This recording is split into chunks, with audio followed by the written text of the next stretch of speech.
Hola a todas y todos. Les voy a presentar a continuación un caso que hemos titulado Crecimiento rápido de la aorta, poco frecuente, pero a ver las haylas.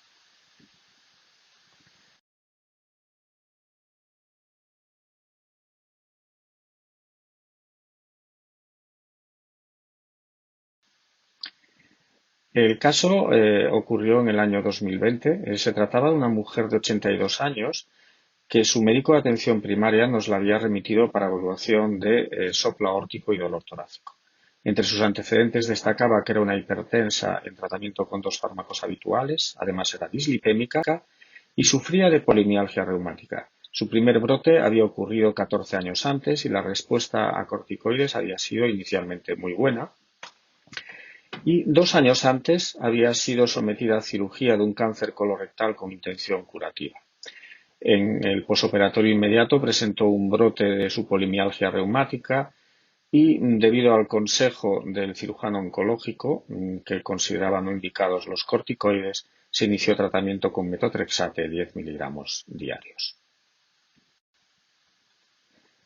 En el momento de la visita, la paciente nos quejaba múltiples molestias torácicas, pero que aparentemente no tenían un origen cardiovascular, sino más bien quizás guardaban relación con la situación de un fuerte estrés familiar que estaba atravesando, lo cual también explicaría el mal control de la presión arterial a nivel ambulatorio. La exploración física nos reveló que la paciente estaba persistentemente hipertensa, quizás por este motivo, y reveló también la presencia de un soplo sistólico aórtico cuya intensidad y características no sugerían organicidad importante. En el resto de la exploración llamaba la atención sobre todo su corta estatura con una talla de 150 centímetros. El electrocardiograma mostraba crecimiento ventricular izquierdo y las pruebas de laboratorio disponibles eran esencialmente normales, a destacar una función renal normal y unos parámetros inflamatorios básicos discretamente elevados en valores inespecíficos, como una velocidad de sedimentación de 30 milímetros y una proteína C reactiva de 9 miligramos por litro. El factor reumatoide era asimismo negativo.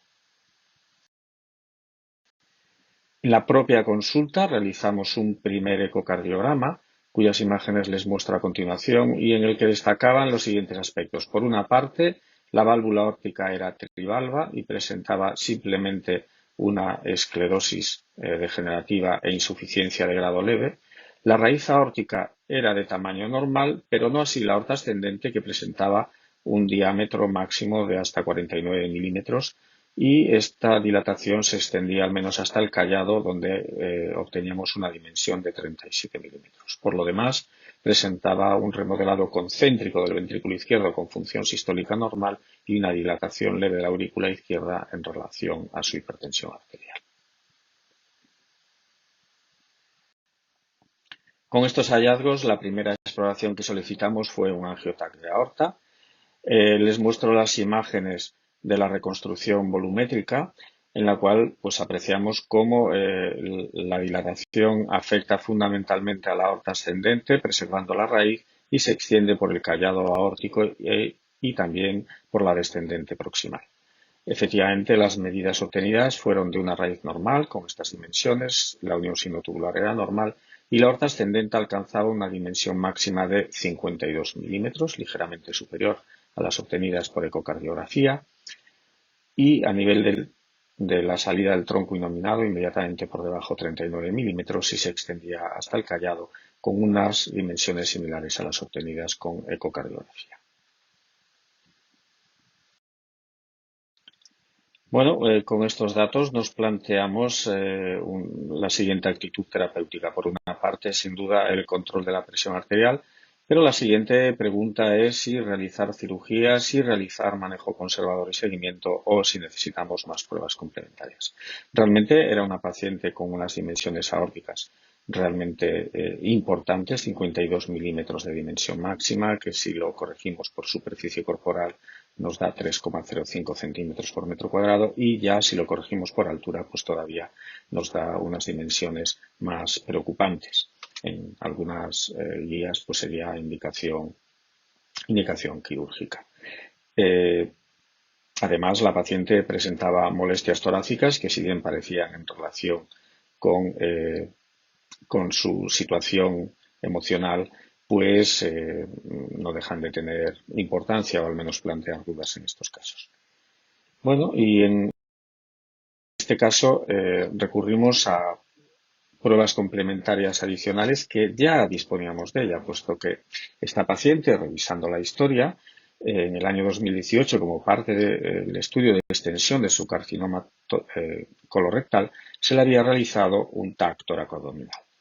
Este TAC toracoabdominal, debemos de recordar que no es una exploración realizada con el mismo grosor de corte que el angioTAC de aorta y, sobre todo, no es una exploración sincronizada.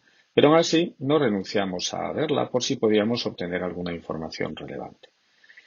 Y lo que vimos es que realizando las medidas de aorta a los mismos niveles, en aquel momento las dimensiones que obteníamos eran de 38 milímetros. 38 milímetros que en todo caso no estaban infraestimando la dimensión real de la aorta, aunque no se tratara de una prueba sincronizada. En todo caso, la estarían sobreestimando. 38 milímetros comparados con los 52 milímetros actuales en un plazo de 2 años, nos daban aproximadamente un crecimiento de 7 milímetros al año, muy por encima de lo que recomiendan las guías para establecer la indicación quirúrgica. Y así como procedimos.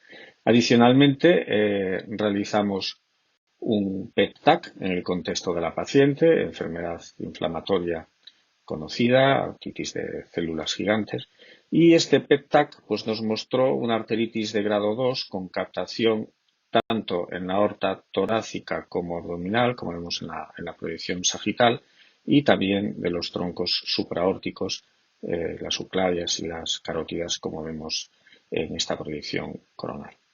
Realizamos también una coronariografía con vistas a la cirugía que no mostró lesiones significativas. Con estos datos se procedió al tratamiento quirúrgico electivo pero prioritario y se realizó una sustitución de la aorta ascendente hasta el iliaco. No puedo enseñarles imágenes del acto operatorio, pero sí la descripción que realizó la cirujana en su hoja quirúrgica y que nos comenta que tenemos dilatada la aorta ascendente, no se evidencian signos de ruptura y las paredes de la aórtica tienen un aspecto inflamatorio y engrosado.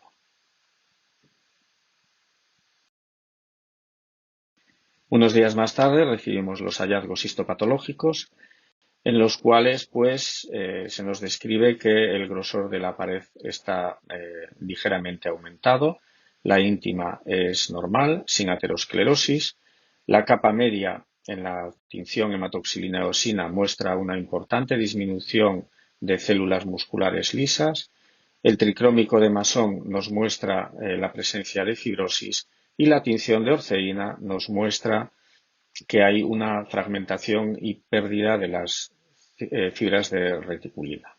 Asimismo, ya vemos la presencia de un infiltrado inflamatorio moderado, focal, sobre todo en la parte muscular adventicial y periadventicial. Con mayor detalle, vemos que este infiltrado inflamatorio crónico está formado por histiocitos, linfocitos y algunas células gigantes, pero no constituyen granulomas. Por tanto, se pueden establecer los siguientes diagnósticos. Por una parte, el ya conocido de arteritis de células gigantes, arteritis de la temporal o arteritis de Horton. Tenemos un aneurisma de rápido crecimiento, que es como se presentó en nuestro caso. Procedimos a la sustitución de aorta ascendente y el diagnóstico final, comprobado histopatológicamente, fue de aortitis.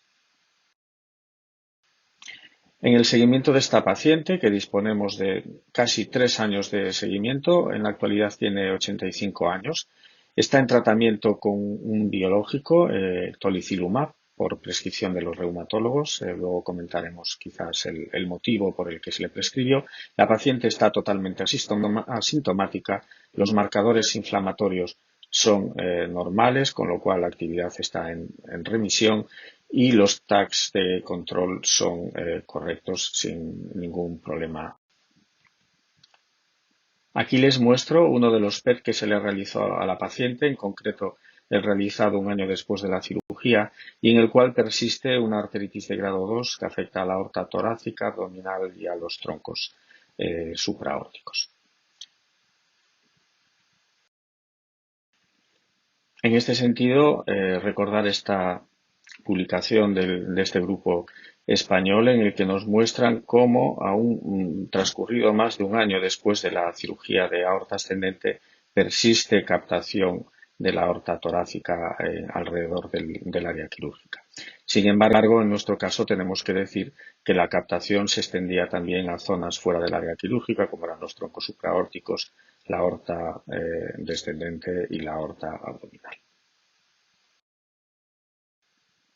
Bueno, y este caso, en mi opinión, plantea varios comentarios, pero algunos de ellos podrían ser los siguientes. Por una parte, tenemos un rápido crecimiento de un aneurisma de aorta torácica ascendente, 7 milímetros cada año.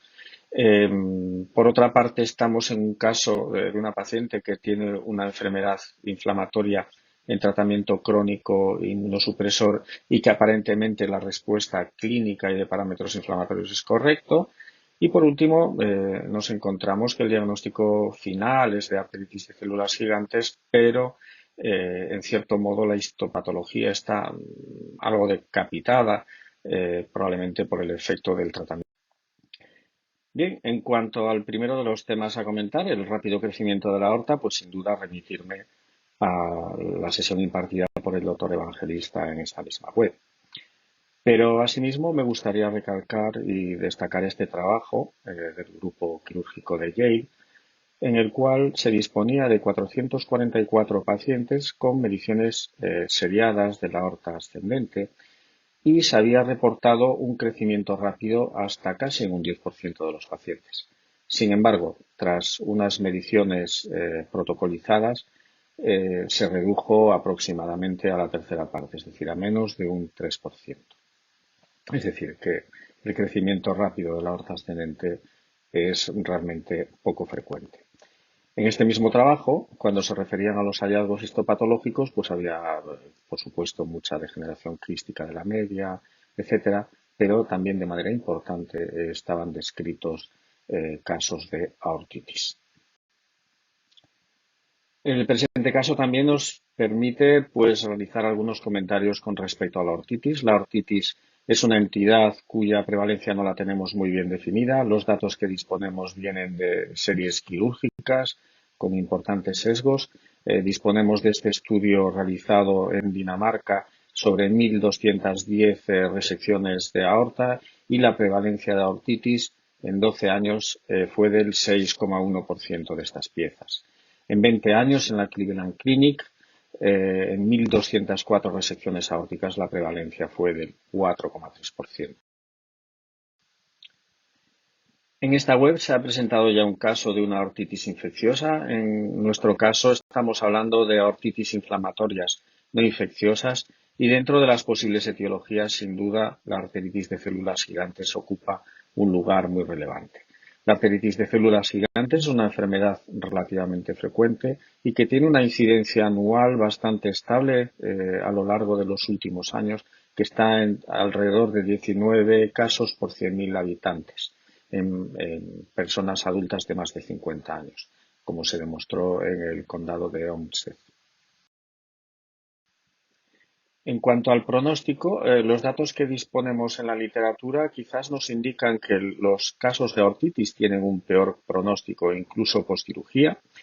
Vemos como en este trabajo de Fujimoto, los pacientes con aortitis en sólido tienen una mayor incidencia de reoperaciones comparado con otras etiologías de la sustitución de aorta y asimismo tienen una peor supervivencia comparado con las otras etiologías.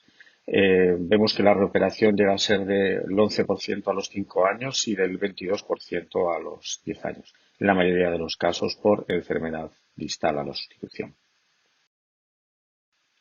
En cuanto al pronóstico en la ortitis de células gigantes, no disponemos de muchos datos, simplemente recordar este trabajo de un grupo francés que incluye a 5 hospitales durante un periodo de 21 años y en el cual se vio que los pacientes que tenían síntomas de ortitis o que había una reactivación de la ortitis de células gigantes eran los que tenían una peor supervivencia con una mayor propensión a eventos aórticos, los cuales no fueron nada despreciables, pues vemos cómo en 171 pacientes pues hubo 19 aneurismas y, lo que es peor, 5 disecciones.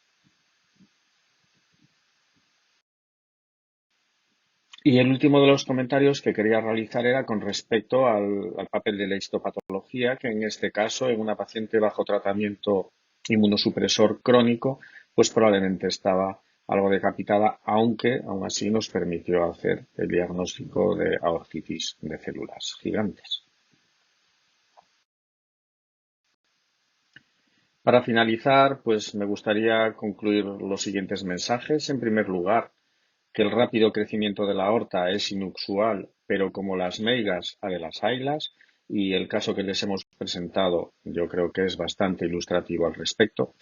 Hemos recordado la importancia de la arteritis de células gigantes dentro de las aortitis no inflamatorias, las múltiples preguntas y cuestiones que esta entidad plantea, todavía poco conocida, y también hemos un poco pues mencionado los posibles efectos del tratamiento inmunosupresor sobre los hallazgos histológicos y quizás también sobre algunas exploraciones como el PET-TAC.